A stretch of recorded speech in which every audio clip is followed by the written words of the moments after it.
Consistency will be the perfect plan every time. If you desire to make progress in whatever domain that you are operating in, you have to be consistent. You have to show up every single day and put yourself out there. Put forth that work that maybe you don't think is good enough, because the more that you do it and the more that you try, and every single time you show up and you develop a habit of discipline and consistency, you are going to see significantly more results than the person who decided not to show up that day. The zealous, passionate perfectionist is going to be the one that's actually paralyzed. They are going to be the ones that are unable to produce anything out of fear of failure. It's a question of what is more effective, quality or quantity? At first, it's going to be quantity. The person who continues to throw things at the wall and see what sticks. The person who shows up every day, even if it's not their best work,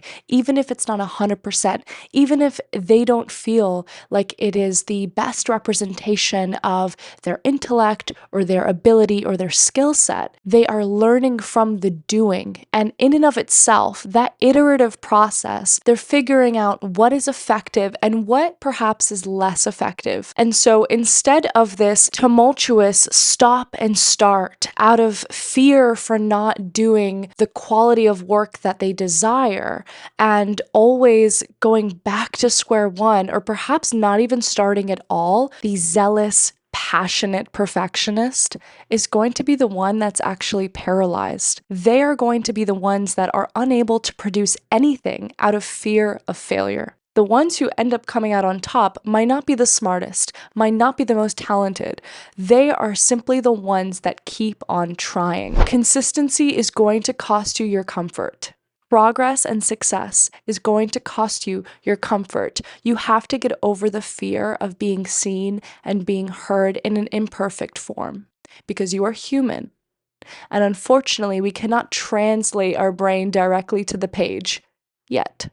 So for now, we're going to have to mess up. We're going to have to do retakes. We're going to have to go back to the drawing board again and again, and we're going to need to continuously refine our skills so that our output is a reflection of the talent and the skill sets that we know that we possess. One of the largest hurdles that I have in my personal life is fear of failure and imposter syndrome. I think to myself all the time, who am I to have an opinion on X, Y, or Z? Who am I to be talking about consistency and discipline when I never seem to always have it figured out? There's this expectation in my mind that I have to be perfect. I have to be this paragon of consistency and discipline and perfection in order to talk about it. But honestly, the truth is we are all imperfect human beings, and we're showing up in the world every day at different levels depending on what's going on in our personal lives and our capacity. I believe it's important to be honest with yourself about where you're at. I believe that one of the tenets of transformation is self-awareness. You need to be able to sit with yourself and be completely bare and look at the truth of who you are, of where you've been, and where you want to go. Because until you have the understanding of the journey that has led you to the point where you are now, you can't make the changes necessary to get you where you want to go. You have to assess what has worked and what hasn't worked, and the habits and the personality traits and perhaps even the people and the environments that you surround yourself with, and see if that's in alignment with the vision of life that you have for yourself, because we become what we behold. And so it's really important to surround yourself with people that are positive and that are contributing to your growth as an individual. If you have big goals and dreams in life, you need to surround yourself with people that also have large goals and dreams. Whatever it is that you desire, that goal that you have is not only calling you higher, but it's also giving other people the opportunity to see you level up. And that's the key. I think so many of us focus on how difficult it is for us, and we become so self-centered in our thinking that we forget that our journeys are not meant to just be for our own happiness and comfort and delight. We go through trials and tribulations. We endure so that we can hold a torch and help other people as well. I believe that any success that you have in life is meant to elevate others around you. And not everyone will want to elevate, but for the people that do, you stand as a testament of being able to overcome the challenges that you have faced. There's so much rhetoric that is centered around victimhood and feeling bad for ourselves and feeling like we deserve participation trophies for simply existing. And I think that that's nonsense. We are creating a generation of weak-minded individuals who don't want to put their nose to the grindstone, that don't want to chisel away the parts of themselves that need to go in order to reveal that beautiful sculpture that's underneath. I think that there are so many people that are not living out their God-given potential, and it's honestly a waste.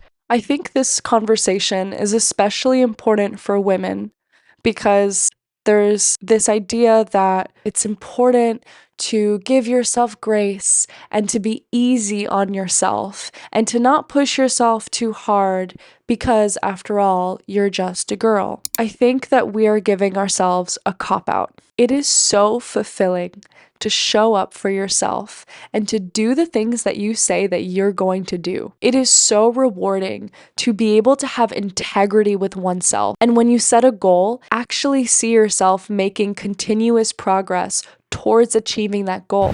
The truth is all of us are leaving something on the table. There are goals, habits, lifestyle choices that we are allowing ourselves to be lazy with. We are allowing ourselves to be complacent, and that stops now. The moment that you get clear about who you want to be and where you want to go, the illusion is stripped away. You have to face the areas of your life that you know you've been putting on the back burner. For some of us, this is going to be the way that we eat. For others, it's going to be our finances. For others, it's going to be the ways in which we respond to emotional situations. Are you emotionally volatile? Are you easily triggered or angered? Do you have your emotions in check? Because if you're allowing other people to hold the reins of your emotional life, you are giving away your power. Your center of gravity is completely off base. Eleanor Roosevelt famously said, "No one can make you feel inferior without your consent." This is the key. When you allow external circumstances, situations, people's reactions to determine your emotional state, you are giving them permission. You are handing over your power to control you. The only person who is responsible for your feelings and for your responses are you. You have total control. And this is very important.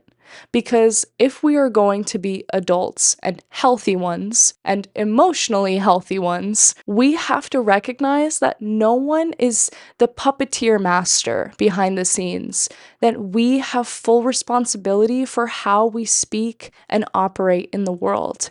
And so regardless of what's happening around us, we have to be solid in the foundation and values that we have set for ourselves. If we decide that we're going to be people that do not raise our voice, and we find ourselves in situations that are making us want to raise our voice, we stop. We pause. We take a breath. And if we need to, we walk away from the situation.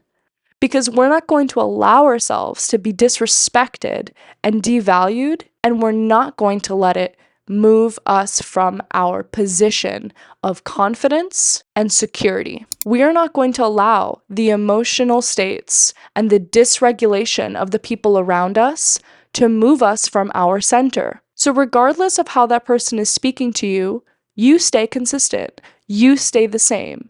You stay on level with the woman that you know that you deserve to be. I personally think it's important to be consistent across every single domain in your life. That's not to say that we act the same way with everyone. naturally. There's always going to be a bit of code switching. There's always going to be a level of familiarity and comfort that is had with certain individuals that are close to us. I've noticed that there's muscle memory when it comes to certain people or certain situations where our nervous system, it is so ingrained. These responses and these ways of acting and reacting are ingrained in us that it is hard to switch gears in the moment and respond in a different way. However, I think the first step, preliminarily, is just being aware of it and noticing. And so, what I like to do is step out of the situation and think about it as if I was a third party, as if I was a fly on the wall, as if I was looking through the looking glass, assessing the situation from the outside. And I think to myself, how would the woman that I desire to be respond to the situation? And it might not be the way that I want to respond in that moment, the way that I feel like responding. However, in order to be in alignment with my values and with the vision of life that I have for myself, I want to practice consistency in the way I'm speaking, in my mannerisms, and in the way in which I'm treating others. Because the way that you treat others is a direct reflection of the respect that you have for yourself. Our relationship with ourselves is going to overflow in how we treat other people. It's going to overflow into our habits and into our lifestyle choices.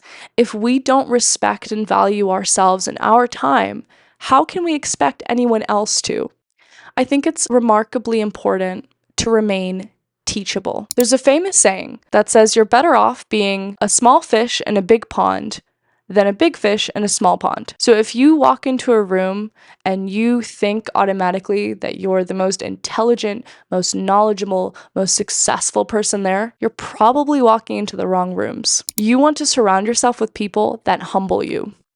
You want to surround yourself with people that are making more money than you, that are fitter, that are more knowledgeable, and that have more life experience than you. You want to be a student of life. You want to be able to learn from everyone around you.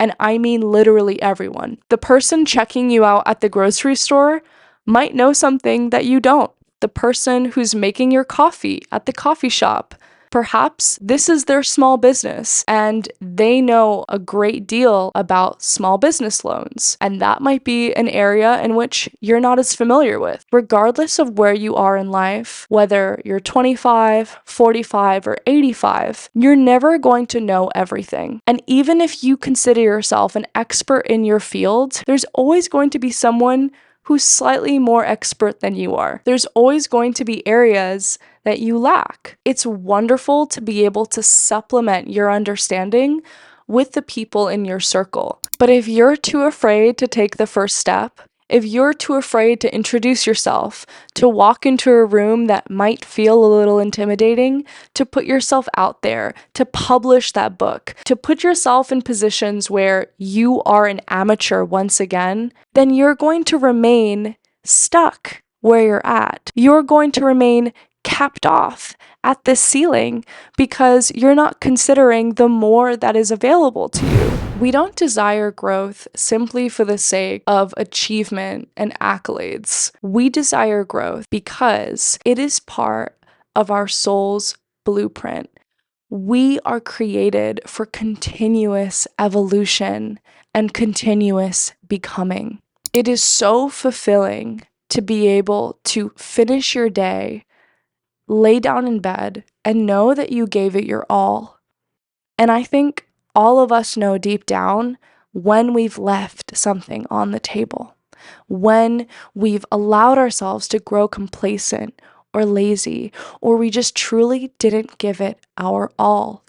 And it's a shame to allow our lives to pass us by, to get to the end of our life, wondering, what would my life have been? Who would I have been? And what would I have created if I just gave it 100% of me? It is okay to not have everything be perfect. That doesn't mean that you didn't show up 110%. Some days, 30% is going to be 100% of your effort, and that's okay.